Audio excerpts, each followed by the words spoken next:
masalah memakai wifi tetangga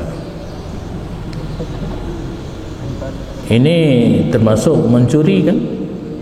Hak pakai bagi orang lain, gara-gara kita mengetahui passwordnya, kita pakai hak yang seharusnya dipakai oleh pemiliknya. Haram dia mencuri secara halus. Kalau jual beli ada yang online-nya, mencuri pun ada yang online-nya, sama hukumnya haram.